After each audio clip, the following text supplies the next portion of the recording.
Olá, boa noite. Eu sou o jornalista Cefas Carvalho. Estamos começando mais uma edição do programa Conversa de Botequim.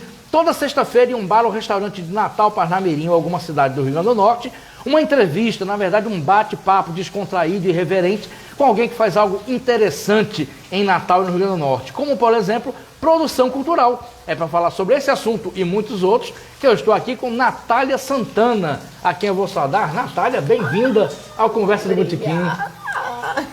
Bom demais estar aqui com você.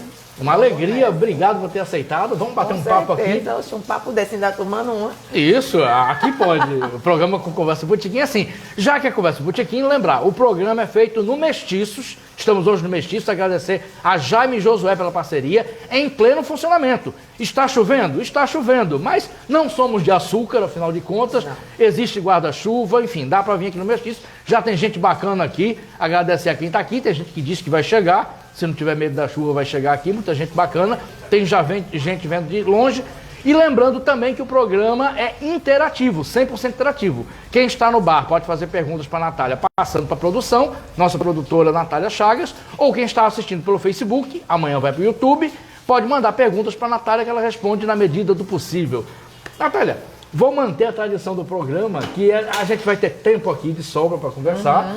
A tradição do programa é sempre perguntar sobre como a pessoa começou naquilo que ela é hoje. Ninguém é criança querendo ser produtora. Geralmente quer ser bailarina, quer ser policial. Minha filha queria ser ninja. Eita. Como é que foi sua infância? O que é que você queria ser? Como é que começou tudo? Eu queria ser aeromoça. Ah, é outro clássico. Eu não sei como eu né?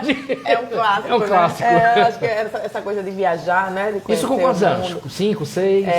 5, 6. Mas eu sempre, depois de muito tempo, eu vi que eu sempre fui produtora. Porque eu era aquela menina da escola que organizava as coisas. Halloween, festa de não sei o quê. Aí eu era metida no CA, no Você DCE, faz isso, você vai fazer aquilo. Tinha feira de ciências na escola. Quando a gente chegava em casa, a gente fazia a feira de ciências do prédio. Então tava você organizava? Eu organizava tudo. Ah, cara, você é pernambucana. Isso tudo em Recife? Tudo em Recife. Nossa, Recife. Qual bairro de Recife que você morava? Nessa época, nessa infância, eu morava em Jaboatão, num bairro chamado Conjunto Habitacional Marcos Freire. Nossa. E aí é aquele conjunto de prédios, assim, que tem muita criança em prédio, muita confusão, muita brincadeira. E a gente fazia muita festa. Fazia, tipo, os covers das Paquitas da Xuxa, cover das Chiquititas, cover das Spice Girls. E eu tava lá produzindo. Que maravilha! Como era a sua família? Sua família era ligada à cultura? Você tinha acesso à cultura em casa? Como era? Minha família é incrível. Eu venho de uma família que... O tio, digamos assim, bem-sucedido é um artista. Era um artista, Corbiniano Lins, um escultor pernambucano da época modernista, ali daquele movimento de Abelardo da Hora, Brenan e tudo mais. Então, o meu tio era essa referência, assim, de um artista bem-sucedido. Então, era a casa do primo rico, que você vai passar as férias. Ah, sim. Então, na minha cabeça, tipo assim, trabalhar com arte ou viver de arte sempre foi uma coisa viável, porque eu olhava e dizia assim, tá... O artista da minha família, que é a minha referência de ser bem-sucedido e de ter, digamos assim, uma dignidade, né, de vida ali. Então isso pra mim já era um referencial muito forte. Que bacana. E assim, era aquela casa de muita música, de muito cinema, de muita conversa, de muita boemia. Seus pais eram boêmios? Bastante. Lembra assim, aquele clássico, né? De duas cadeiras juntas, a gente deitada enquanto o tecladista tá fazendo um som na pizzaria. A criança criada assim é bom demais. Cigarreira, meio de canteiro de rua. Em Recife tem muito canteiro, né? Isso. Muita cigarreira. A gente bebia, a gente assim, eu não, né? Mas a família bebia muito. Então sempre foi isso, assim. Minha avó, durante muito tempo, cantava na noite, seresta. E é isso, assim, é muita festa e a criança no meio, né? Eu sou dos anos 90, né? Eu nasci em 89. Então, a gente vivia ali no meio dos adultos, né? E era muita música. E minha mãe era assim também, ela acordava escutando música. E é de Chico Buarque, Paulinho da Viola, Você cresceu com os grandes da música brasileira, assim. Então, realmente, eu tive uma infância muito bem abastecida, assim, culturalmente. Que maravilha de história. E a adolescência, Natália? Como é que foi a adolescência? Porque a adolescência, as coisas mudam um pouco, a dinâmica muda. Como é que foi a sua adolescência? Muda, mas sempre seguiu nesse ritmo, em termos de consumo e de relação com cultura, com arte, com tudo, porque, enfim, já vinha da infância isso. Eu sempre fui muito, conversei muito, né? Então na escola, eu era amiga dos meus professores, por exemplo. Que bacana. Eu lembro que meu primeiro disco, assim, meu primeiro CD que me deu foi minha professora de matemática, o acústico de Marina Lima, na MTV. Nossa, que bacana. Então eu ficava no intervalo conversando com o meu professor, que era fã de Djavan. Discutindo com ele o disco preferido, isso e aquilo outro. As letras de Djavan. Discutia, trazia revista pra mim. Então foi uma infância, uma adolescência e uma vida onde isso fazia muito parte do meu cotidiano, assim. E eu acho que eu, por sempre ter sido meio adulta demais, me conversava com essas pessoas. Sim. E me interessava em estar com essas pessoas. Que bacana. Então foi um movimento contínuo, assim, isso. Sua adolescência foi em Recife ou já em Natal? Eu cheguei em Natal aos 15. Qual foi a circunstância, se é que posso perguntar? Minha tia veio morar aqui e ela falava, né?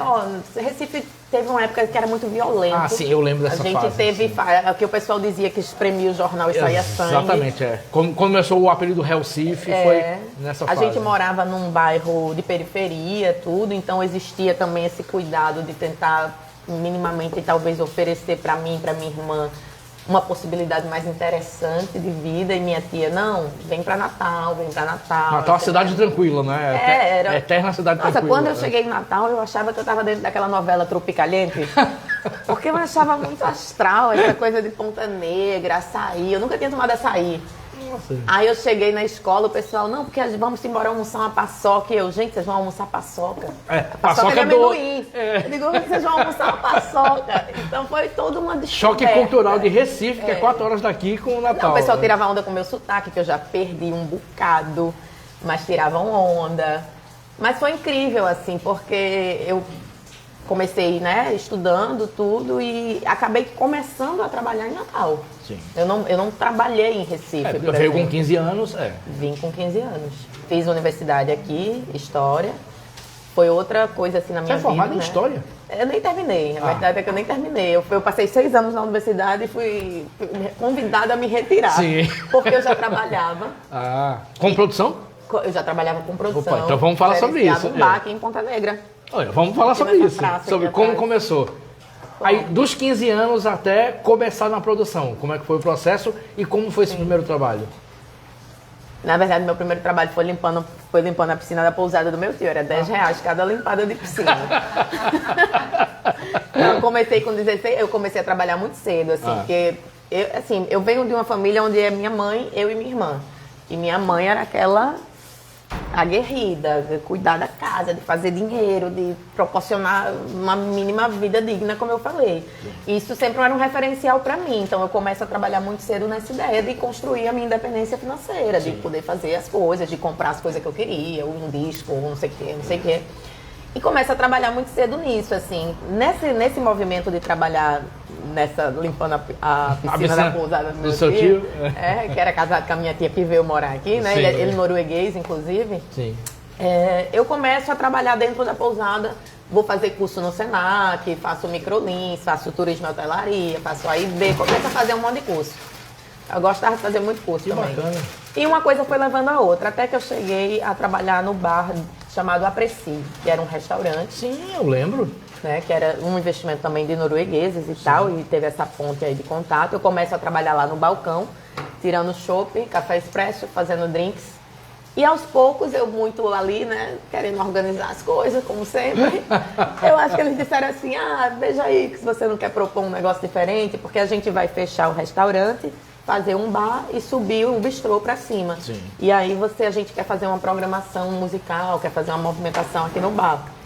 E foi quando justamente eu comecei a fazer esse trabalho de entrar em contato com o músico, fechar a programação para o bar. Aí a gente fazia muitos eventos, tipo o Clube do Blues. Bacana. Fiz Gustavo, né, Consentino, que é um músico muito parceiro, assim, desse momento. Sim. Chegou para mim propondo umas coisas. Vamos trazer Flávio Guimarães, vamos trazer Nuno Mendes. Isso com 17 anos? Isso com 18, porque 18 anos. Na piscina era 16, 17. Eu só fui pro Apreci assumir quando eu fiz 18. A gente tava só esperando o 18, ponto um dia. Ficar maior de idade. Pra eu entrar num bar. Que bacana. E aí foi quando eu comecei a me relacionar muito com a galera da música. Paulinho Sarkis, a galera, tipo, aquelas bandas todas que tocavam ali, Grogs, Jack Black. Foi um período bom de Natal. Era um período muito legal. Período assim. ótimo. E aí eu comecei a me movimentar com essa galera. E uma coisa foi levando a outra. Eu nem sei te dizer exatamente quando foi que aconteceu uma transição do Apreci para produção, porque eu acho que foi um processo orgânico. Foi, as coisas foram acontecendo. Eu fui chamada para um projeto, depois para outro. Trabalhei muito tempo com Diana Fontes, uma escola também, assim, onde aprendi muito. Diana é maravilhosa. Aí vem Mônica Valéria Oliveira, que me traz também para Greenpoint. Eu faço muito dos projetos com as meninas e as coisas foram meio que se desenrolando. Acontecendo. Foi. Como é que você avalia esse começo de carreira como produtora sua em relação ao cenário? O cenário mudou em relação a hoje? Você tem nostalgia daquele cenário? Aí depois a gente volta para a linha temporal, mas qual é a sua avaliação? Eu não tenho, não. Eu não sou muito nostálgica. Eu tenho uma nostalgia por algo que eu nem vivi. O que eu vivi, eu não tenho nostalgia, não. Eu acho que a gente vem melhorando muito. Eu acho que a gente vem num processo... Eu escrevi um texto sobre isso para o Instagram um tempo desse. A gente vem num processo de refinamento da nossa prática profissional muito interessante, assim, porque são muitas possibilidades, né? A coisa da internet, ela entregou muita coisa pra gente, assim. Hoje em dia você faz um curso online, faz curso gratuito, assiste coisas no YouTube, acessa muita informação, aprende muita coisa. A própria inteligência artificial, agora um pouco mais recente, né, ajuda em muita coisa também. Então eu acho que a gente veio passando por um processo de refinamento profissional muito natural, assim. E eu vejo assim isso, eu vejo que a gente foi construindo ali uma cena que ela veio se aprimorando. A gente tem profissionais muito bons em todos os sentidos aqui na cidade. Eu acho que a gente veio aí numa briga também de política pública para a cultura, que ela foi muito insistente e que ela vem dando alguns frutos, alguns resultados. Natural que a gente nunca vai estar satisfeito. Eu também fico me perguntando isso. Eu acho que a satisfação não é uma coisa natural da condição humana, não. Então, em algum momento eu também digo assim, não, gente, não estaremos satisfeitos. Não é possível estar satisfeito. Então, eu não acho que a gente vai chegar no momento de dizer assim, hoje é perfeito, é muito melhor. Mas, com certeza, é muito melhor do que quando eu comecei. E eu aprendi muito olhando para as coisas e eu dizia assim, isso eu não gostaria de fazer. Eu aprendi mais pelo que eu não queria fazer do que pelo que eu queria fazer. E fui buscando caminhos. E eu acho que boa parte da galera aqui da cidade, pelo menos eu digo isso, da produção cultural, né? Vem nesse processo que eu também passei. Passa por esse processo que eu também passei. De ir aprendendo, de ir se jogando, de ir aproveitando essas ferramentas todas que foram aparecendo pra gente e lapidando ali a sua prática profissional. Então, eu acho que hoje a gente está num lugar muito interessante, assim, de prática profissional. Agora, eu acho que a política pública, o cenário e tudo mais, ela não acompanha o nosso grau de refinamento. E foi isso que eu escrevi esses dias, dizendo isso, assim, a gente está num grau tão legal de saber o que a gente quer, de fazer um projeto bem feito, de propor ideias muito interessantes, de saber como executar, de saber acessar as ferramentas e as possibilidades. Mas talvez essa cama, para a gente se deitar sobre ela, ela ainda não está perfeita, não. Né? Ela ainda não está com lençóis de 400 fios, não.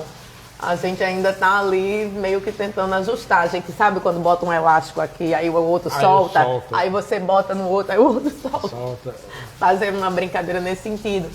Mas assim, naturalmente, está muito melhor do que quando eu comecei, né? Hoje em dia a gente sabe acessar as leis de incentivo, essas leis de fomento, como a Aldir Blanc, como a Paulo Gustavo, que são políticas estruturantes muito importantes. Não tinha nada disso, não, quando eu comecei. Verdade, a gente fazia assim, vamos fazer um evento, vamos contar com a bilheteria. Ou no máximo um pires na mão. Vamos fazer vamos para a prefeitura, vamos para o governo do estado, aí você pedia algum deputado. Um banheiro aqui, um gerador ali. Aí um vereador tal ajudava aqui. E você ficava naquela de depender da bilheteria. Hoje eu juro a vocês, eu morro de medo de depender de bilheteria. Eu não consigo. Eu sou touro, com ascendente em touro, com Vênus em touro. Você é taurina? Eu sou muito taurina. Qual dia que você nasceu? 30 de abril. Eu fico assim, meu Deus, e se não der pra pagar a conta? Eu fico angustiadíssima se não der pra pagar a conta. Então, hoje em dia, mas a gente fazia muito, né?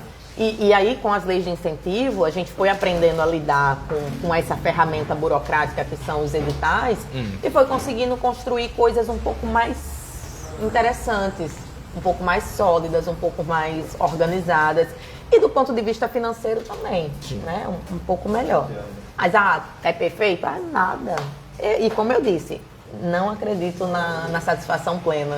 Essa frase é ótima. Não acredito. A gente vai falar mais sobre leis de incentivo, mas tem um comentário aqui. Nath Passos está comentando lá de Moçambique. Ângela Angolano chegou. Oi, Ângela. 20 horas, Ângela Angolano no show aqui mesmo. Nath Passos, direto de Moçambique. Querida, beijão. Querida. Que maravilha ver esses dois que eu tenho admiração. Valeu, Nath. Ela é uma fofa. Nath já deu uma entrevista maravilhosa.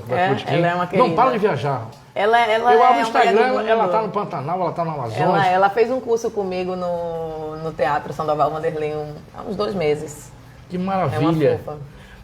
Natália, a gente vai voltar para leis culturais, esse tema é ótimo, mas para eu manter a linha temporal, que é um objetivo do programa, você falou que você trabalhou com Diana Fontes, que é uma referência como produtora, também conversamos com ela, e é uma amiga querida. Você trabalhou com Mônica McDowell também, mas fala um pouquinho do período de transição de você ter seus próprios projetos. Você com a Pinote, você com o Burburinho, que é muito conhecido, marcou época. Fala um pouquinho dessa transição para você estar como protagonista dos projetos. Quando eu comecei a trabalhar com essas produtoras nesses outros projetos, né, foram muitos, Encontro de Dança, MPB Jazz, enfim, nossa Conexão Elefante Cultural. É porque é um negócio que é um bichinho, né, que vai mordendo a gente ali, de você dizer assim, eu acho que eu tô querendo fazer o meu, eu acho que eu tô com uma ideia aqui, eu acho que isso é muito legal, mas eu também acho que eu poderia fazer tal Eu faria dessa forma. Eu faria de tal forma. E é aquilo, eu lembro muito de Carito, meu ex-marido, que ele faz filme, aí ele mostrava um filme, aí ele, isso aqui, não sei o que, aí eu acho isso aqui, então faça o seu filme. Então, esse é o seu filme. É o seu filme. Aí e é isso, você muitas vezes está ali trabalhando para um projeto, e aquele projeto ele foi formatado de tal maneira, aquela pessoa tem também os seus princípios, os seus valores, os seus interesses, e a sua forma de entender o que é mais interessante ou não. E chegou um momento que eu ficava meio que, sabe quando você fica querendo, mas eu faria assim, mas isso aqui eu não sei o quê. Então, aprendi também muito com ele nesse sentido e comecei a pensar nisso. Eu acho que, na verdade, eu tenho que fazer os meus projetos. Porque, assim, enquanto prestadora de serviço para outros projetos, não necessariamente eu tenho autonomia total de mudar ou de... Claro que, assim, a gente vive dentro de um contexto onde nós somos muito amigos e nos escutamos muito. Sim. Mas eu não posso chegar para um projeto de Mônica e dizer para ela fazer um projeto que não é o dela, é o meu. Dela, Então foi quando eu comecei a dizer assim, poxa, eu quero fazer o meu projeto. E na época do Burburinho, o Burburinho é o meu primeiro projeto. Sim. Assim, eu já tinha feito outros projetos menores, como o Escambo, a Semana do Audiovisual, a Cedo, Poéticas Ensolaradas, que eu fiz 3 anos no Solar Bela Vista, que eu trabalhei como produtora de Solar Bela Vista com a doutora Guedes. É verdade, trabalhei lá, fazendo a programação de lá, junto com Carol, tudo. E aí, assim, o Burburinho é o primeiro projeto que eu digo assim, eu acho que eu preciso construir um projeto para acessar as leis de incentivo. Isso foi em 2016. Sim. E aí eu sentei e eu acho que eu fiquei uns 6 meses escrevendo o Burburinho. Era a primeira vez que eu estava fazendo, era novo para mim. E esse perfeccionismo que eu não indico, eu acho que perfeccionismo não é uma qualidade, não, é um defeito. Porque ele mais barra e bloqueia a gente do que ele, né, nos dá dinâmica, assim. Então, eu passei 6 meses escrevendo aquilo. Todo dia eu lia e dizia, não tá bom, não tá pronto. Ia para muitos eventos, frequentava muitas coisas. E aí, em 2017, eu fui para a Espanha. Fui estudar espanhol, morei com uma família, enfim. E fui para um festival lá, chamado Actual, no norte da Espanha, numa cidade chamada Logronho. E era um festival de artes integradas. E aí eu vi o formato que eu disse assim, cara, é isso que eu tô querendo fazer.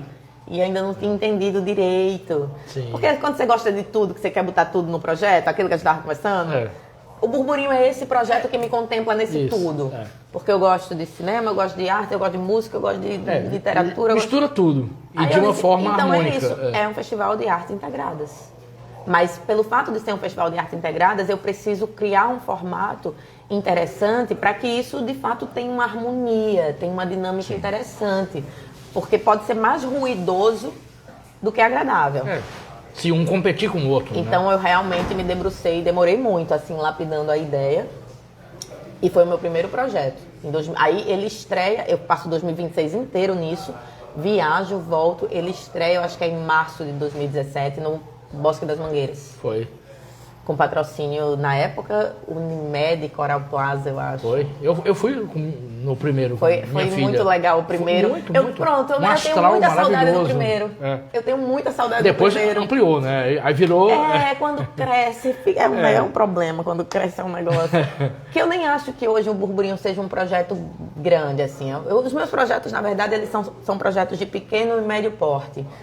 Muito por uma coisa minha, eu seguro. Eu tenho segurado muito, assim, porque eu acho que quando a gente também cresce muito, a gente perde algumas coisas, sabe? Que eu prezo muito, assim. Um trabalho de qualidade, a coisa mesmo da curadoria, da programação. Eu poderia pegar o Burburinho e dar um tom mais comercial para ele. Sim. Possivelmente me traria até mais dinheiro, Sim. Né? Do ponto de vista de investimento, Isso. de tudo. Mas é porque o Burburinho ele é um projeto muito afetivo, assim, ele é muito familiar.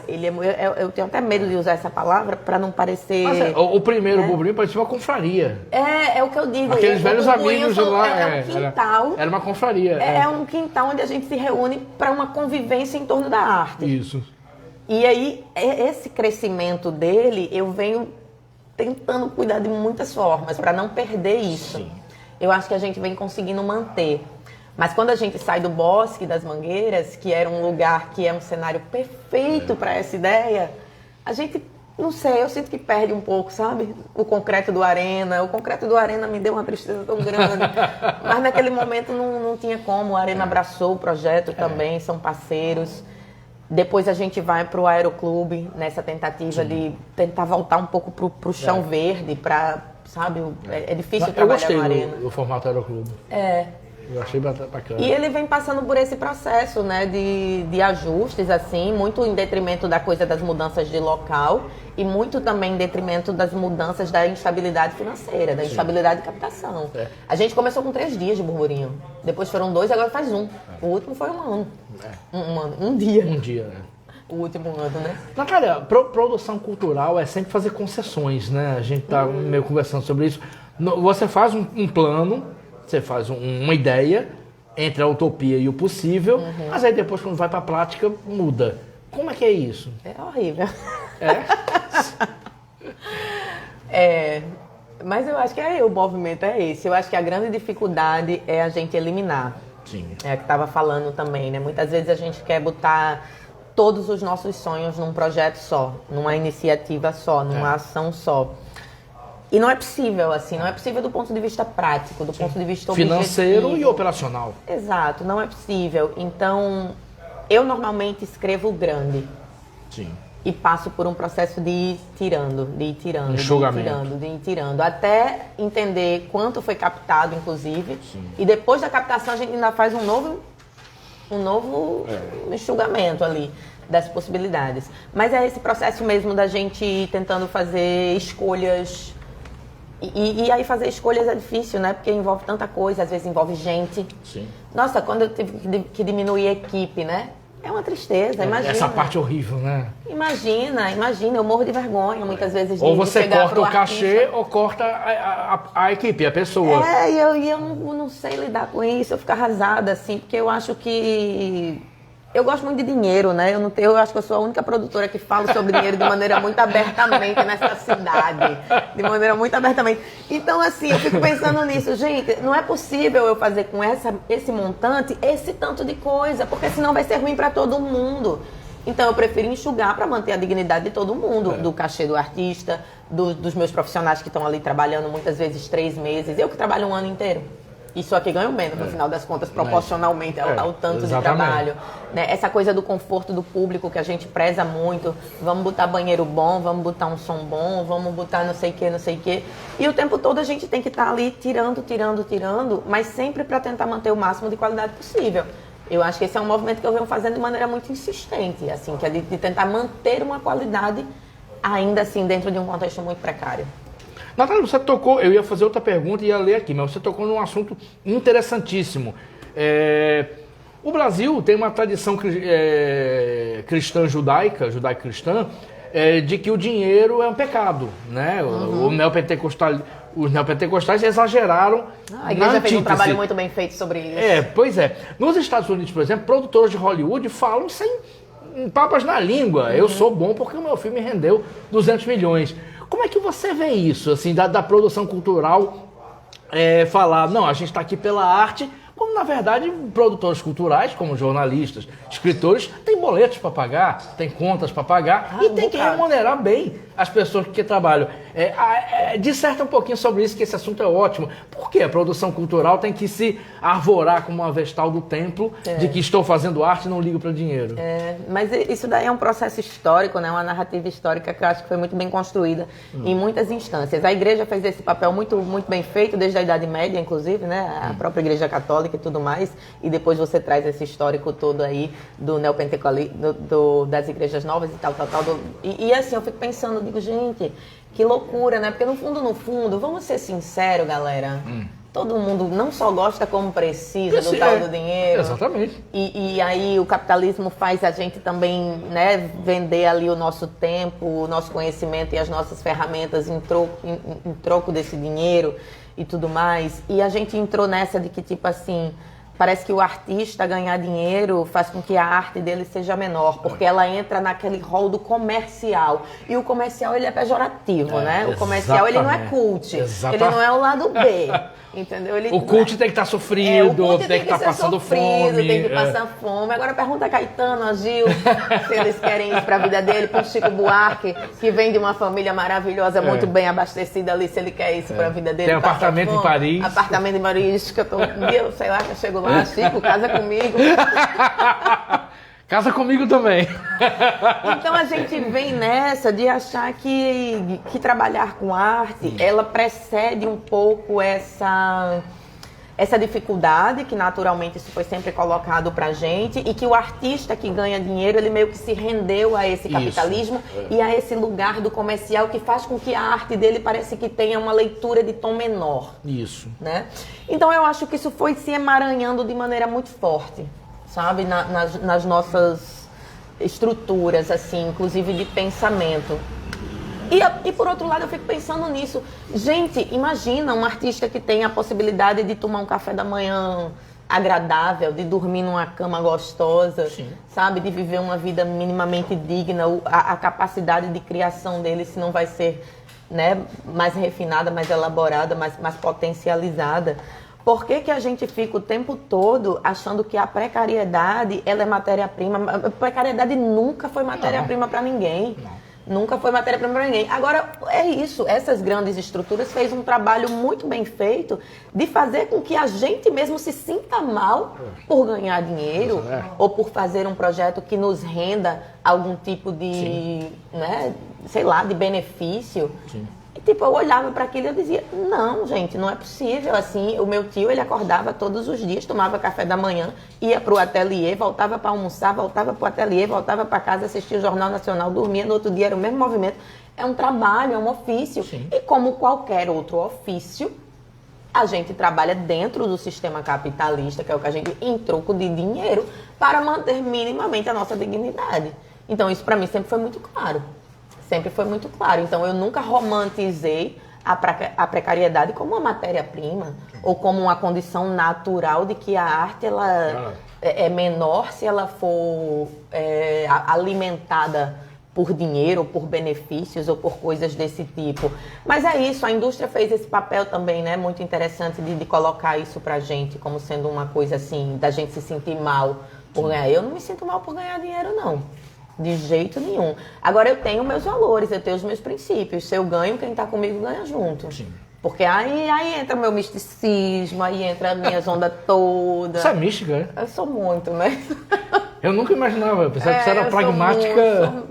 Eu sou uma mistura. Então, assim, eu penso muito nisso, assim. Eu venho de uma família onde eu te falei, a referência que a gente tinha da parte bem-sucedida da família era de um artista.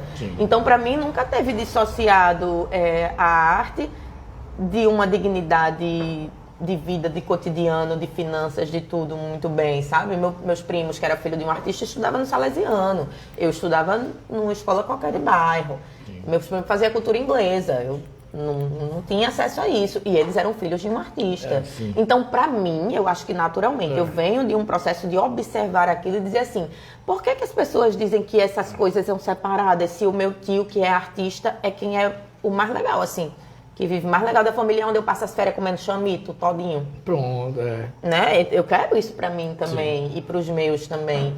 Então eu fui em busca disso, e por isso que eu digo que eu falo sobre dinheiro, que eu falo sobre isso de maneira muito tranquila, porque eu acho que a gente precisa quebrar isso, sabe?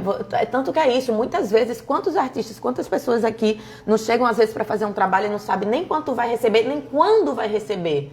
Para mim é inadmissível eu fazer um trabalho. A primeira pergunta que eu digo quando falam comigo é tipo assim, massa, quero muito fazer, mas quanto é e quando chega esse dinheiro? Sim.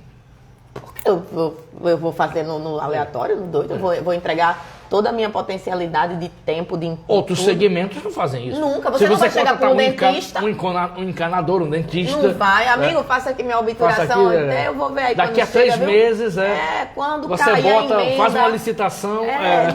Não tem como. Então, realmente, isso sempre foi um assunto muito sem tabu nenhum para os 80. Nas conversas, nas organizações, em tudo, sempre foi muito perto de mim. A minha equipe está aqui, a minha planilha está aberta na mesa. Todo mundo sabe quem está recebendo o quê, quem está pagando o quê, quem está não sei o quê.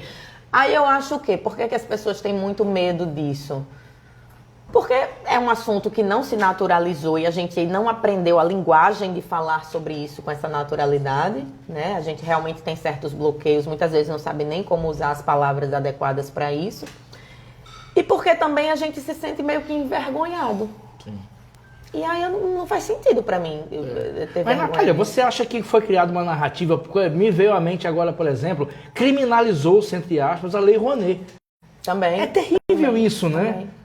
É das leis que usam o incentivo fiscal no Brasil. Tantas as outras têm, né? O agronegócio tem, Sim. a indústria Mas só quem não pode tem, são os artistas. Mas a gente não. E nem é dinheiro direto, né? Porque dá uma raiva quando dizem, não, porque Maria Bethânia recebeu Ai, como eu queria que fosse. 40 milhões. Ela não recebeu, ela ganhou tantos milhões, a possibilidade de captar a empresa, que é o mesmo sistema da Câmara Cascudo, estadual e da Djalma Maranhão.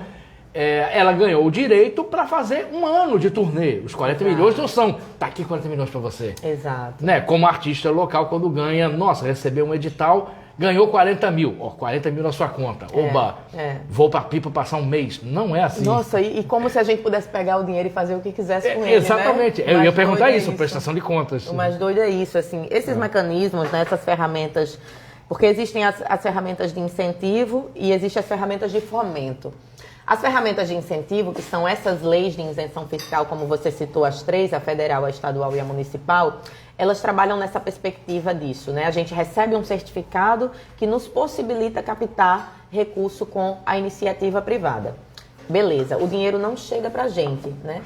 E existem as leis de fomento, onde o dinheiro chega, mas que passa pelo mesmo processo burocrático. E esse mesmo processo da gente ter que prestar contas de maneira muito correta. E assim, se não prestar contas, você não consegue... É preso, meu amigo. Isso, você não faz a segunda e... Faz a segunda, em algum momento você vai preso. O Ministério Na Público verdade, tem que prestar contas de forma mais rigorosa do que agronegócio, do que políticos que pegam dinheiro... Aquilo que a gente estava falando, dá um trabalho fazer... Gente, dá um trabalho tão grande fazer projeto. A gente tem históricos de políticos que pegam milhões e nunca pagam. A fundo perdido. Não, com artista tem que provar. Então, são mecanismos, né? São estruturas jurídicas muito bem ancoradas na lei e que ela exige da gente uma atuação muito responsável, assim. Eu acho que as leis de incentivo é uma grande escola para o produtor e para o artista. Sim. Eu acho mesmo, porque é isso, é onde a gente lida com dinheiro, é onde a gente lida com os processos burocráticos de administrar esse dinheiro, é onde a gente lida com essa responsabilidade de entender que se trata de dinheiro público e que se eu estou numa parada de ônibus e alguém me pergunta o que foi que eu fiz com o dinheiro do burburinho, eu tenho que responder, que é dinheiro público. Sim. Né? E coisas do tipo. Então eu acho que é uma escola, assim, as leis de incentivo e de fomento para o segmento da cultura e para todo mundo que faz parte da cadeia, né? Que bacana, vamos falar mais sobre leis, mas tem aqui Edja Santana. Minha mãe, vai dormir. A senhora tá acordada. Tá na Noruega, vai dormir. A senhora... Ela ouvindo tudo que eu falando dela. Beijão pra senhora, feliz pra senhora estar acordada, resistindo aqui. E vai ter mais papo aqui, viu, Dona Edja?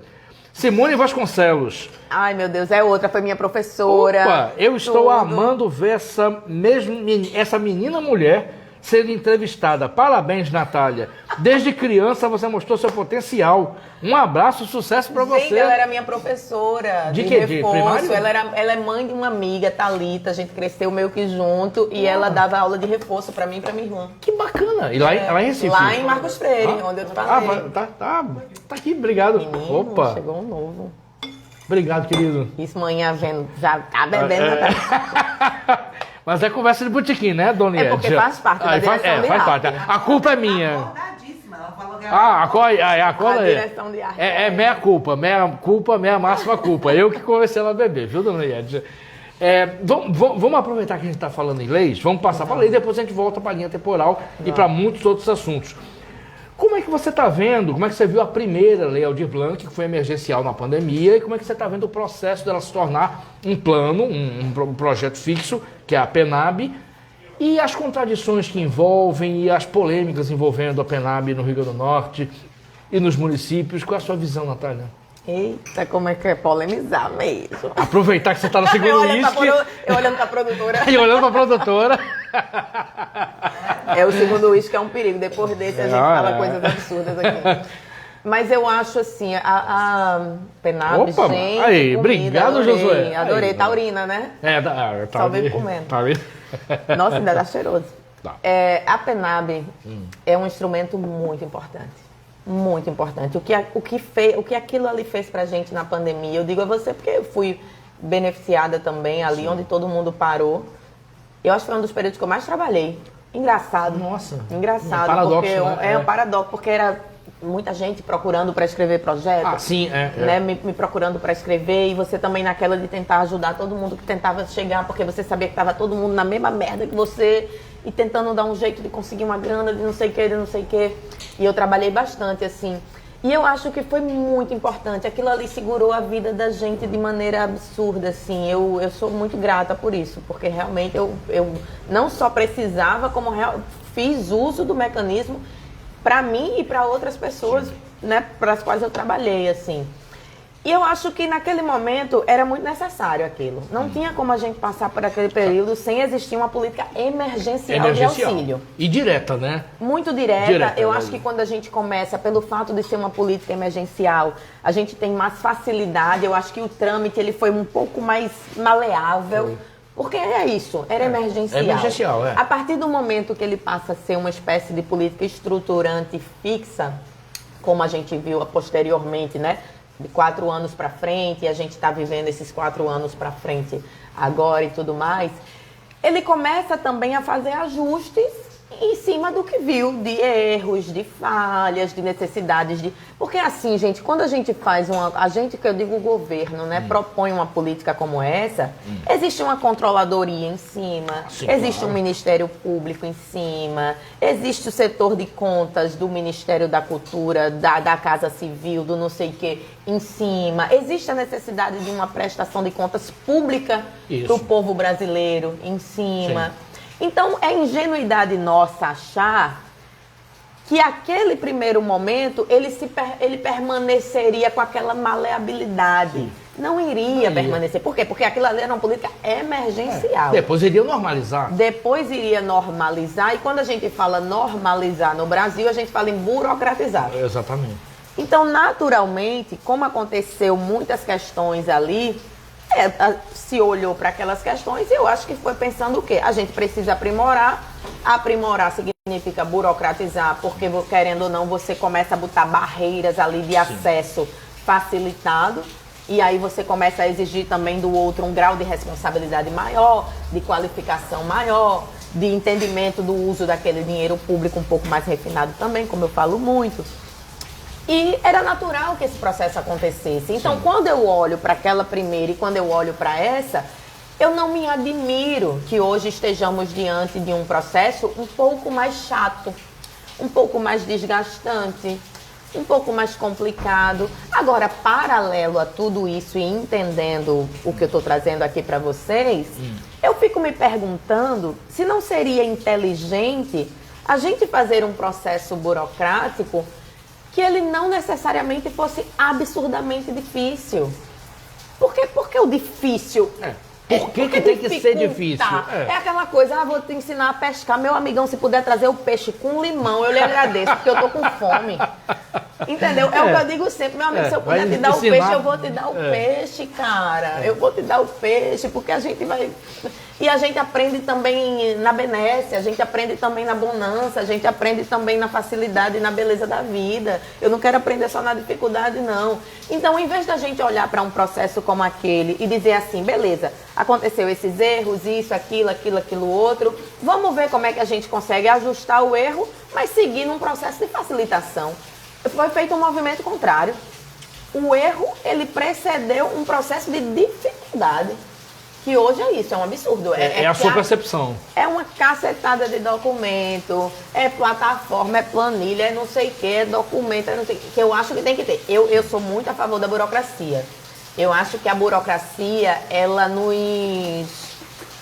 Ela nos preserva.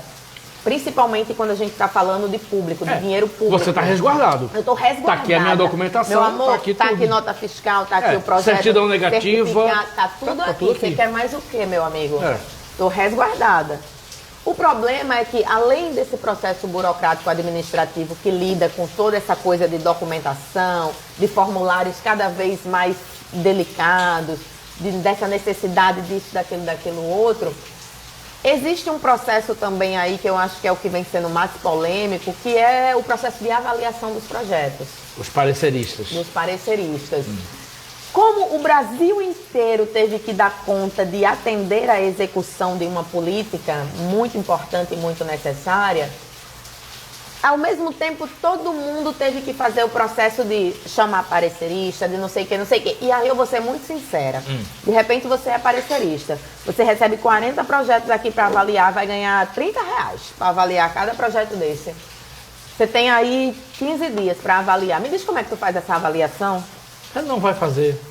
E tu vai ler bem direitinho, tu vai pegar meus links que eu botei tudinho lá e vai abrir um por um. Vai procurar quem as 70 páginas de currículo. Quem é angolano, quanto tempo tá na estrada. Olhar as fotos todinhas. Não vai, meu amigão. Se botar pouca foto, aí a gente, errou. Se botar muita foto, vai olhar foto por foto. Não vai. Legenda aí a por gente legenda. tem, por exemplo, hoje as ferramentas de inteligência artificial, como o ChatGPT da vida, que assim, quando eu vejo os textos, eu uso bastante, inclusive, por isso que eu sei. Quando eu vejo os textos, eu digo, eita, como é fácil. Eu vou ser parecerista, pega o projeto, sobe lá, chat, atue como. Aí você diz como é que você quer que ele atue. Faça uma avaliação minuciosa dos pontos fracos, dos pontos fortes, de acordo com esse edital, não sei o que. Pareceristas têm feito isso naturalmente. Por quê? Porque é humanamente impossível eu avaliar 100 projetos em uma semana. Claro. E muitas vezes o parecerista, ele é parecerista do Rio Grande do Norte, de Alagoas, do Rio Grande do Sul, de não sei o quê, porque isso também é o corre que ele está fazendo para ganhar a grana dele. Né? Então, assim, é humanamente impossível, gente, a gente fazer um processo refinado, sensível, delicado, amoroso, carinhoso, interessante, blá, blá, blá. Então, aí é onde eu me pergunto, é sério que a gente vai dar uma de doido e fingir que isso não está acontecendo? Porque a gente pode. Mas vamos fazer isso de maneira consciente? A gestão está entendendo que isso está acontecendo? Como é que isso pode ser revertido? Porque o que a gente tem visto de modo geral, né, a grosso modo, a galera reclamar é dos pareceres. De dizer assim, poxa, como é que esse parecerista diz que isso aqui meu tá muito legal e o outro diz que isso daqui está muito ruim? Nos grupos de cultura a gente vê isso então, direto. Assim, onde está essa disparidade? O que é que tem acontecido? Né? Como é que a gente realmente vai formar pareceristas? Porque me parece hoje que no Brasil temos uma nova profissão. É verdade. Como é que a gente começa a formar pareceristas para que eles de fato façam um trabalho coerente e respeitoso? Porque o que a gente tem visto, inclusive, são ações de pequenos ou grandes desrespeitos, muitas vezes. Pergunta necessária e objetiva. A remuneração é justa? Claro que não. Não? Claro que não. Mesmo você usando o ChatGPT. Não é justa. Não, dá um trabalho danado. Então o problema é duplo. O problema é duplo. Eles são mal remunerados e fazem um trabalho que é questionável. Eu acho que é mal remunerado, assim como a galera das leis de incentivo, que eu assim, acho massa, a galera que está ali trabalhando, né, na comissão das leis. Hoje em dia, eu acho que tem até o Geton agora na Câmara Cascudo, mas durante muito tempo não teve. Então, imagina você fazer, é quase que um trabalho voluntário, né, que você está ali fazendo. E a gente faz por necessidade, né? Sim. Eu adoro fazer, eu adoro ser parecerista, mas é como eu te disse, assim, uma coisa é eu pegar 10 projetos e avaliar em uma semana, onde eu pego 2, 3 por dia, Sim, leio um por um, e eu acho massa, é gostoso. Você pesquisa sobre a pessoa. Que ideia linda, nossa, essa pessoa vai fazer isso mesmo? Ou tipo assim, você olha e você diz, poxa, isso aqui, nossa, tá incoerente. Nossa, a ideia é muito boa, mas a planilha realmente não condiz. Eu acho que essa pessoa não tem noção do que ela está querendo fazer. Mas aí pode fazer uma avaliação até didática. Não, o projeto é bom, mas a gente ter acesso à avaliação. Sim. Eu, enquanto produtora, amo ter acesso à avaliação do meu projeto. Porque eu olho para ele e digo assim, saquei. Ixi, pode crer, eu não estava nem pensando nisso aqui. Mas essa pessoa está dizendo que isso aqui, realmente eu tenho que pensar nisso aqui. Eu já passei por isso. Um projeto meu que eu coloquei, um dos avaliadores botou que o orçamento que eu coloquei não era condizente, explicando item por item. E eu concordei. Falei, realmente isso aqui não é legal? Não é. Mas também tem aqueles pareceres meio... Só tem. Então, é isso que a gente tem irreais. Mais. Por isso que eu digo, talvez a gente vá ter aí até um curso universitário. Ou talvez uma matéria no curso de produção cultural sobre isso, porque tem virado uma profissão. A gente tem muitos editais hoje no Brasil, as leis de fomento, mas editais de empresa também, de tudo, né? As próprias leis de incentivo. Coserne, Unimed, exato, eu Sebrae, acho que não é uma empresa. Formar pessoas qualificadas para entender essa prática, porque é uma prática muito específica. É uma prática muito específica, você escrever um projeto e você avaliar um projeto. Deixa eu lhe fazer uma pergunta espinhosa com base no que a gente estava conversando aqui. Natália, para quem está de fora, você fala, por exemplo, para uma pessoa assalariada, uma pessoa honesta, que trabalha, você fala um valor, 30 mil, 40 mil, para ela é muito dinheiro. Só que quando você está com uma produção cultural, que você vai fazer um evento, que vai envolver palco, obrigado Natália, palco, tudo, é quase nada. Como é que você vê isso? Essa questão, por exemplo, editais que o dinheiro é 20 mil, 25 mil, para quem está de fora, nossa, Natália vai ganhar um dinheirão. Mas aí quando você vai ver, peraí, eu vou pagar palco, banheiro químico, artista, cachê, produção, assistente de produção. Como é que você lida com isso? Como é que você vê isso? Eu adorei essa pergunta, porque realmente é engraçado. A gente fala números grandes, né? Sim. Tô falando até números modestos aqui, assim. Um burburinho, por exemplo. A última edição a gente fez com 135 mil. 150, 10% vai de elaboração, agenciamento, fica 135. Sabe quanto eu ganhei desse projeto? 5 mil e alguma coisa. Sabe quanto tempo eu trabalhei nesse projeto? 12 meses. Ou seja, em um ano você ganhou 5 mil. Em um ano, se a gente dividir por mês, eu ganhei o quê? Uma bolsa da UFRN. Eu ganhava mais quando eu era bolsista do Museu Câmara Cascudo. Dava pra cerveja e pro almoço. E falo isso com muita tranquilidade aqui, porque... Gente, sabe quanto tá o aluguel de um gerador hoje? A gasolina altíssima. R$2.000 um gerador de, 55 kVA. A gente no Burburinho tem 3 geradores. Tem um que fica de stand-by. A gente tem 8 banheiros químicos. Sabe quanto é um banheiro químico? 250. O que é para PCD é 350, R$400. Então, assim, a gente bota 8.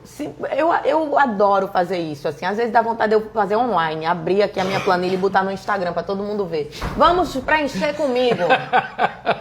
Natália, eu boto o meu por último, que é o que dá, é o que sobra. Fora, já aconteceu, por exemplo, no Bosque das Mangueiras, de eu tirar do meu dinheiro um caminhão-pipa para encher a caixa d'água. Acredito. Meu amor, só o que acontece. No final das contas, se eu botar, eu nem ganhei mais nada. Porque eu saio comprando, vai botando as coisas. Faltou uma fita. Faltou não sei o quê. O garrafão. Acabou a água mineral. Acabou não sei o quê. Toma. E você vai. Cartão. E você vai. A coisa da porta do banheiro quebrou, do lugar. Manda trocar a coisa da porta. Então, assim, é muito doido, porque realmente, para nós, né, brasileiros, onde a gente lida com uma realidade salarial absurdamente baixa, porque é muito baixo, né, o nosso salário mínimo, assim, é muito indigno, assim, né, parcela dos mais baixos total do mundo. Minha mãe mora na Noruega, é um negócio absurdo, ela me contando as coisas, eu digo, não é possível que exista esse grau de, né, de bem viver, de bem-estar social, que eu acho que a gente ainda está muito longe de acessar. Mas essa coisa das planilhas é isso, a gente às vezes fala 30 mil, 40 mil, 20 mil, não sei quantos mil, não paga a conta. E eu aprendi uma coisa também, a conta ela nunca vai fechar. Eu posso ter 1 milhão, eu vou olhar e vou dizer assim, ei, mas com 1.100.000, aí eu entregava. Aí eu entregava o perfeito, falta 100, para eu entregar o perfeito falta 100. A conta ela nunca fecha, ela nunca fecha.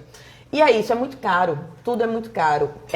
Eu tenho um princípio que eu trabalho com muita gente, assim, eu acho que, eu digo isso com tranquilidade, porque eu acho que eu participei desse movimento muito ativamente, sim, de construir equipes muito bem organizadas em torno de um projeto. Normalmente eu chegava num projeto e a pessoa dizia assim pra mim, eu queria você aqui como assistente de produção. Produtora, eu digo, certo, mas vai fazer o quê? No meu projeto eu tenho um organograma que minha equipe base, ela tem uma direção de produção, um produtor executivo, um produtor artístico, um produtor de logística, um coordenador de backstage, um coordenador de front stage. 6 pessoas na equipe base do burburinho. Sim. Aí eu tenho diretor de palco, hold, carregador. Aí eu tenho camareira, não sei o quê, credenciamento. As funções. Não, eu tenho um organograma que é assim, na base assim, do burburinho a gente tem 22, 25 pessoas trabalhando na base. Então imagina você botar isso numa planilha para pagar essas pessoas. Isso eu estou falando de pessoal. Aí a gente tem equipe de limpeza, equipe de segurança, equipe de apoio, dependendo. Aí a gente tem, isso eu tô falando de gente ainda, tá? Aí a gente tem alimentação, a gente tem água, A e B, né? Aí a gente tem material básico, material de banheiro, de limpeza, disso, daquilo, outro. Aí a gente entra no grosso. Palco, som, luz, banheiro, tenda, gerador, iluminação geral, iluminação de palco. É muito custoso, gente. Sim. É muito custoso. Por que a gente fez um dia de burburinho no ano passado? Porque esses 135 mil só deu para fazer um dia. Acredito. Só deu para fazer um dia. E eu mostro a planilha. Tentando pagar minimamente um cachê digno. Eu hoje tenho vergonha de negociar cachê com o artista. Porque eu acho que nos nossos projetos faz muito tempo que a gente não paga menos de 5 mil reais de cachê para um show de uma banda. Natália, como é que você... E é baixo. É uma pergunta parecida com a que eu fiz anteriormente, mas vai ter um enfoque diferente, você vai entender. Eventos políticos não tem esse questionamento. Faz-se eventos políticos, mega eventos. Eventos futebolísticos, então, gasta-se um dinheirão para fazer um evento futebolístico. Obrigado, Natália. Só que eventos culturais sempre tem esse problema. Parece que o artista sempre está gastando dinheiro e sempre é menos. A gente tem chance de mudar isso? Um dia pode ser que se dê o valor à arte que se dá à política, à agro, ao mundo empresarial, ao futebol, ao esporte em geral, Fórmula 1? Eu acho que uma conversa como essa nossa, eu acho que a gente fazer com que isso seja um movimento cada vez mais frequente, da gente falar sobre isso com esse grau de honestidade mesmo e de simplicidade. Assim, eu sento numa mesa de bar para conversar com um amigo meu, só fala de dinheiro. Diga, amiguinho aí, tá fazendo com quanto? Tá dando pra fazer. Menina, tu ainda consegue escrever nesse edital? Porque eu não consigo mais não. Não entrego com esse edital, não entrego mais não. Sim. Eu não tenho como fazer. E tá pagando quanto? Ou quanto é que tá um carregador hoje? A gente discute isso. Quando a gente naturalizar isso entre a gente, primeiramente, já é um passo interessante. Por quê? Porque é isso. As pessoas escondem as planilhas, as pessoas escondem as informações. As pessoas têm medo, porque é isso. Porque parece que tá ganhando fazendo dinheiro. Alguma coisa errada. Sim. E nem tá, criatura. Porque, porra, não sei que você esteja fazendo mágica, me ensine a fazer essa mágica. Sim. Porque eu não tô sabendo fazer a mágica. Por exemplo, você bota um livro numa lei de incentivo, seja uma PENAB ou qualquer lei. Você bota um livro, por exemplo, por 15 mil, que é uma merreca. A impressão que tá, que o escritor vai ganhar os 15 mil.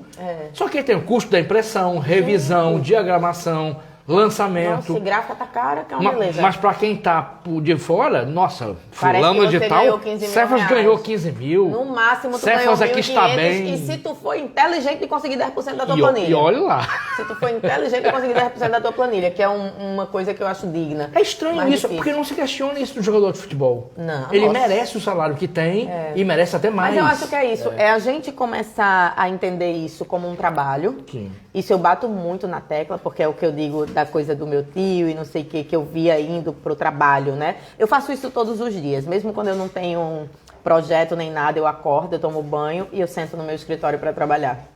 Eu não tenho, por exemplo, um burburinho para fazer esse ano. Mas todo dia eu sento no meu escritório para trabalhar. Por quê? Porque é meu trabalho, é meu horário de trabalho, é meu lugar de trabalho, é meu compromisso de trabalho.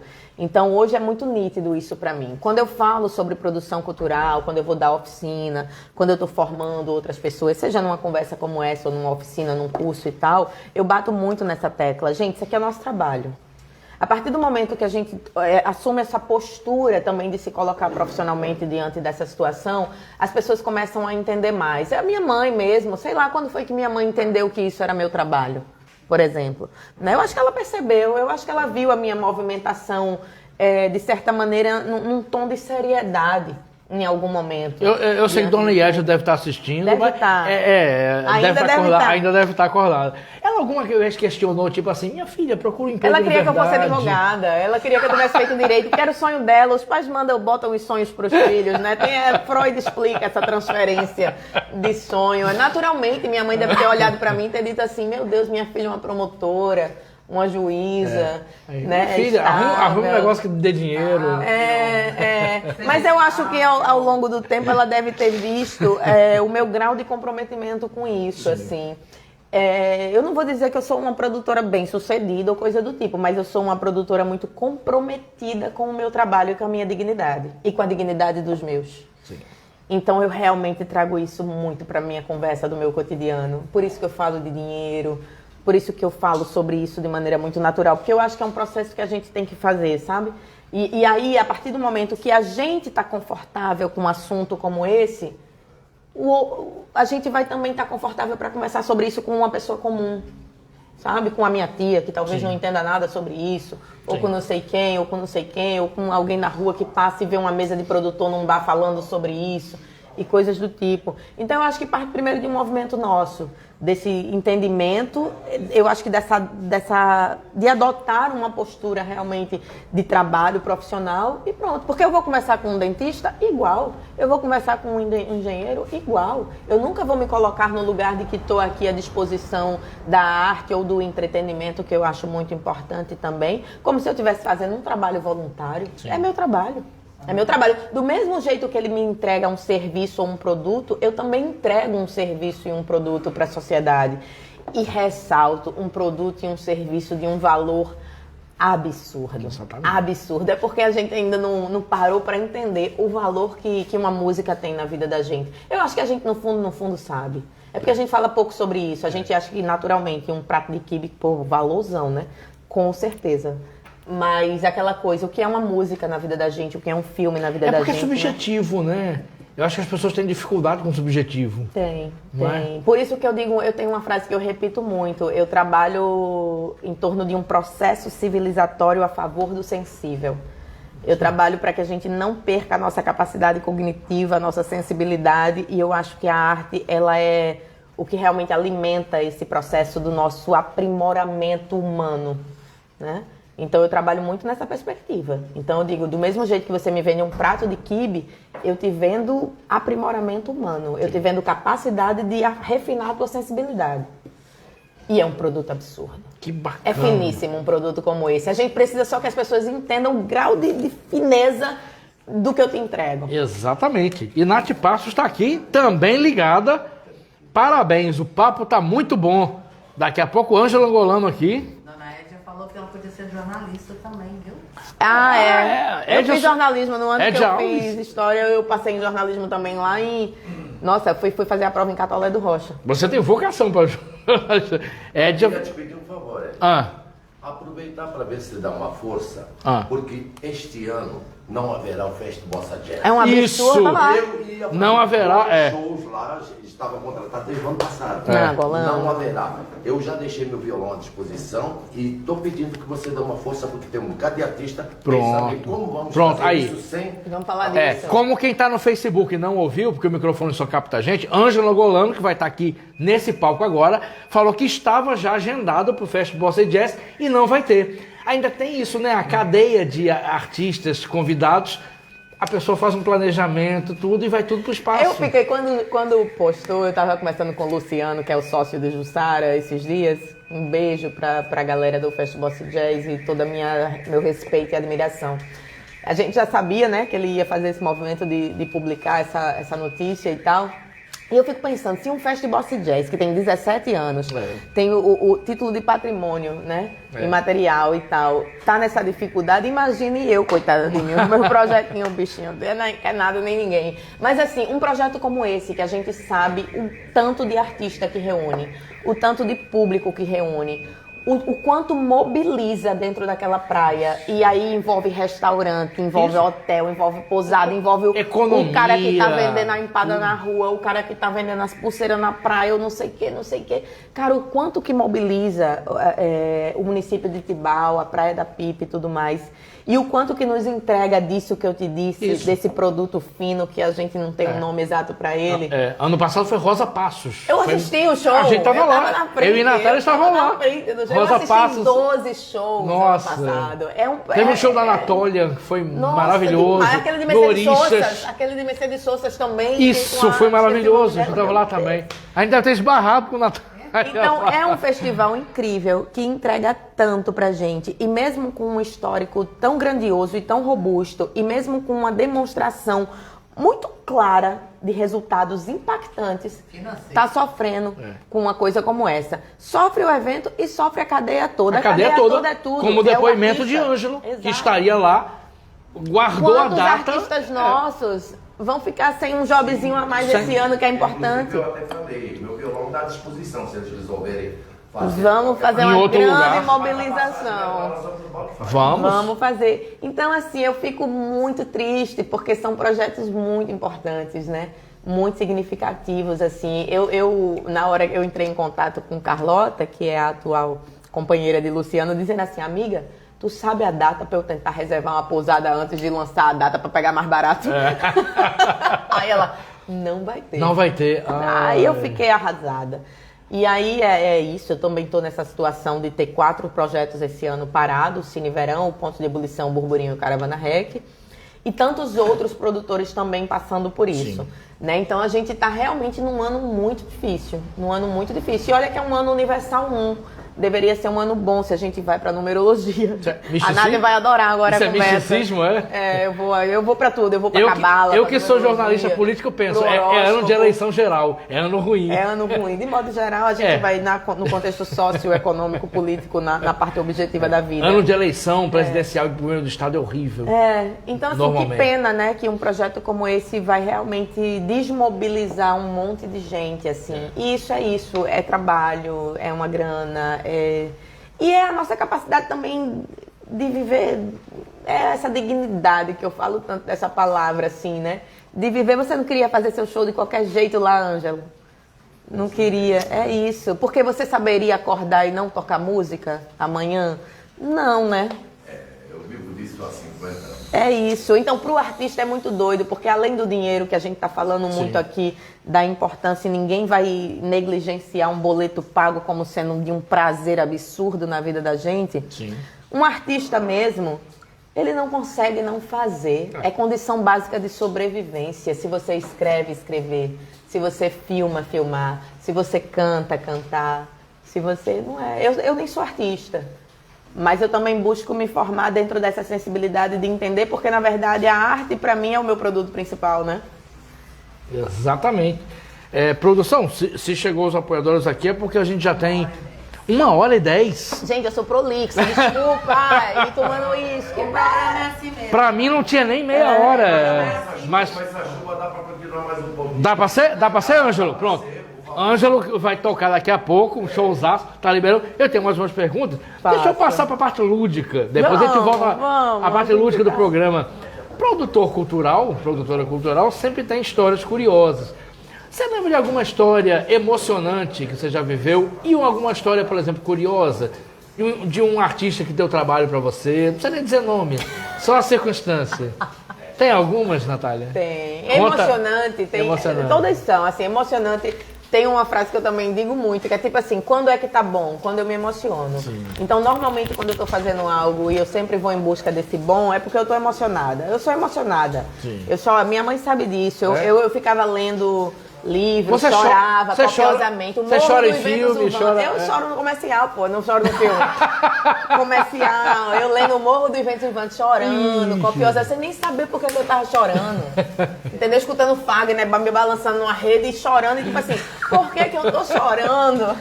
Então, quando me emociona é quando tá bom, assim. Isso eu penso nos meus projetos também. Mesmo quando eu estou fazendo comunicação, que é uma outra vertente do meu trabalho, ou quando eu estou fazendo produção, eu me emociono muito. Tem um projeto que eu me emociono cotidianamente, que chama Caravana Rec. É um projeto que a gente vai para o interior, fazer oficina de cinema, geramos um filme, lançamos o filme no Instagram, no YouTube, exibimos o filme em sala comercial de cinema aqui em Natal. É um projeto que tem uma cadeia desde a formação até a exibição. Ele é um projeto bem, bem bonito, assim.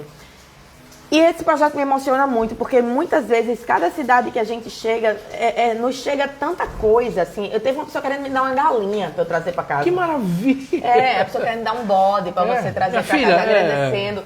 Uma criança, um menino que chega pra você e diz assim, vocês foram a coisa mais importante que já aconteceu na minha vida. Sim. E eu ficar olhando e dizer assim, meu Deus do céu, me dá a capacidade de discernir sobre isso e de operar sobre isso com alguma inteligência. Nossa. Porque como é que uma pessoa me diz isso, né? Um menino me diz isso, assim. E eu volto pro hotel, aí eu choro. aí eu enxugo a lágrima e venho bem bonita também. Não, vamos lá, galera. Mas eu me emociono muito com Caravana, porque quando a gente vai pro interior, o interior é um negócio... O Carito tem algumas frases bonitas sobre isso. Que ele diz que a gente faz uma viagem ao interior e ao interior da gente, né? Porque desperta muita coisa na gente, assim, essa troca, sabe? Muitas vezes, por exemplo, o meu fotógrafo, ele fica entre deixar a câmera e levar a câmera de volta. Porque um menino chega pra ele e pergunta quanto é a câmera e, na verdade, é uma câmera de 15 mil reais. Meu Deus. Como é que ele diz isso pro menino? O menino achava que era... assim... 20 reais, Nath, assim. Eu dou vontade de dar minha câmera pra esse menino. O que é que a gente faz? E eu digo, amigo, tem coisas que a gente realmente não vai conseguir fazer. Que bonito. Então é um projeto que emociona a gente num grau altíssimo, assim. E todos os outros, sabe? Quando eu tô vendo o burburinho acontecer, que eu vejo a galera chegando, que eu vejo o artista tocando, que eu vejo a coisa toda acontecer, que eu vejo a maneira como a gente... É o que eu digo também pra minha equipe. Sabe Dani Cruz entrando aqui no camarim? É Maria Bethânia pra gente. Então a gente vai tratá-la com a mesma gentileza, com a mesma educação, com a mesma possibilidade dentro, claro, das nossas possibilidades. Como se a gente estivesse tratando qualquer outro artista que a gente supõe ser muito importante. Isso. Como a gente recebe uma Cristal e tudo mais. Então eu negocio com esses artistas com um certo melindre. Mas, na verdade, esse melindre é um respeito de dizer assim, eu só posso te oferecer tanto, eu espero que tu possa me atender dentro desse tanto. Então, isso me emociona também. E eu acho que a galera toda que está junto com a gente sente muito essa verdade. Assim, esses dias eu recebi uma mensagem bem bonita de uma pessoa dizendo isso. É muito bonito ver como você opera o seu trabalho. E é muito interessante você perceber, Nath, que todo mundo sente, porque você tá sem grana para fazer o burburinho, mas eu tenho certeza que se você disser assim, vamos fazer, vai chegar fornecedor dizendo que te atende, vai chegar artista dizendo que te atende. E eu não vou fazer, porque eu acho que a gente não merece fazer dessa forma. Eu acho que é um projeto que vem entregando muita coisa pra gente, inclusive dentro da própria produção cultural. Eu acho que o Burburinho é uma escola de produção cultural. Digo isso guardando a minha vaidade e a insignificância também no meu trabalho. Mas eu acho que a gente vem fazendo um trabalho tão primoroso, assim, e de prática de produção cultural tão profissional e tão bonito, que eu sei que o Burburinho hoje é uma escola de produção para a cidade. Você quer manter geral. O mesmo padrão. E eu não vou fazer, eu não vou botar as pessoas 10 anos depois para entregar de graça uma coisa que a gente entrega em nome do poder público. Sabe, eu não vou, porque eu acho que é indigno pra gente, eu acho que é desrespeitoso com a gente, comigo, com todo mundo. Então eu não vou fazer as pessoas fazerem isso, apesar de eu saber que elas fariam. Porque elas sabem do nosso grau de comprometimento com elas. Isso me emociona o tempo todo. Sim. Eu trabalho normalmente todos os dias muito emocionada. Meu trabalho, eu acho que, na verdade, eu acho que eu só fico porque ele mobiliza muitas emoções. Que bacana. Natália, a outra parte da pergunta. Eu, como jornalista, já entrevistei pessoas maravilhosas, pessoas queridas, essa entrevista está sendo maravilhosa, mas também já entrevistei gente mala. Já entrevistei pessoas que reclamavam de tudo e eu tinha que administrar com luva de pelica. Você já passou por isso? Já teve artista que lhe deu trabalho, ou que foi muito mala? Ó, nos meus projetos nunca. Mas em outros projetos que eu presto serviço já. Já aconteceu. Locais? Não, normalmente potiguares não. ou de fora? Nacional. Nacional? Porque eu não gosto de usar a palavra local e nacional, não, né, gente? Só pra saber igual artista da Terra, que eu acho Isso, artista da Terra. É minhoca, pô. Artista da Terra, estamos todos no planeta Terra. Só pra saber se são potiguares amigos nossos ou se são nacionais. Não, os nossos amigos, eles são muito legais, assim. A galera aqui é uma galera muito gentil, é uma galera muito consciente da nossa realidade. Que começou a gente vendo, Eu já tive uma outra questão, inclusive com um artista que eu nunca iria dizer o nome, que eu sou muito fã, assim, e que ele colocou a questão dele, e eu olhei para aquilo e eu disse, que pena, eu acho que a vida te maltratou tanto que eu acho que você está armado. Eu acho que você tem todo o direito de estar armado. Eu acho que você não precisaria estar armado comigo. Talvez você não me conheça. E tudo bem também, que eu não sou ninguém importante para você me conhecer. Mas assim, eu gostaria muito que você pudesse se desarmar e a gente seguir essa negociação. E ele não fez isso. E eu também respeitei e deixei para lá. E é um artista que eu sou muito fã. Aqui em Natal. Mas assim, foi a única vez assim que aconteceu, eu acho um pouco mais incisivo. De modo geral, quando eu trabalho para eventos maiores, que traz artistas de fora, sempre tem aquelas listas de camarim que a gente dá uma risada quando chega, as 20 toalhas brancas, os 4 vinhos italianos, barolos, não sei o que, que eu fui atrás de João Pessoa para pegar vinho, para comprar vinho uma vez. Travesseiro com pena de ganso. Nunca pediram não. Mas eu lembro de a gente mandar pegar vinho em João Pessoa e o artista nem tocar no vinho. Não. E eu tipo assim, tudo bem, né? Deixa ele com as coisinhas dele. Ele quer o vinho? Por outro lado, eu também olho hoje, caiu até meu brinco, ó. Por outro lado, eu olho hoje também para essas coisas, eu dou risada, mas eu também entendo o artista é um ser diferenciado, né? Ele às vezes precisa disso, isso às vezes é um movimento que abastece ele no lugar da vaidade, que talvez ele precise daquilo, talvez ele precise abastecer a vaidade dele com aquilo naquele momento. A gente olha para o histórico da galera e vê a luta e vê não sei o quê, e a pessoa chega num lugar de dizer, talvez se eu um dia chegar nesse lugar, eu vou dizer, por favor, 20 toalhas quentes no meu camarim para eu dar essa entrevista aqui. Vai que, né? Eu sei. Então, não sei, a gente tem cada loucura na cabeça da gente, a gente tem cada desejo na cabeça da gente, que quando a gente tem a possibilidade de realizar, a gente usa dessa possibilidade, né? Às vezes a gente não quer nada, a gente às vezes só quer um biscoito passatempo e um guaraná gelado. E de repente, quando chega pra gente, aquilo é a maior coisa do mundo. Mas dentro daquele contexto, um artista como esse, que vai galgando um lugar de ser atendido em muitas coisas, chega um momento que ele não tem mais o que pedir. E ele começa a ser absurdamente maluco. Por quê? Porque é aquela coisa da insatisfação que é o que mobiliza o Homo sapiens. A gente nunca vai estar satisfeito. E a gente começa a ser até ridículo em certo ponto. Né? Mas eu acho que faz parte da natureza humana. As 20 toalhas verdes. Faz parte da natureza humana. Felpudas. E vale ressaltar, o artista é uma espécie muito interessante da natureza humana. Eu acho engraçado. Eu, como produtora, olho e digo, eita, se eu puder atender... Que maravilha! Natália, por mim eu ficava conversando até meia-noite com você, mas vou ter que liberar o palco para a Ângela Golano, vou liberar aqui.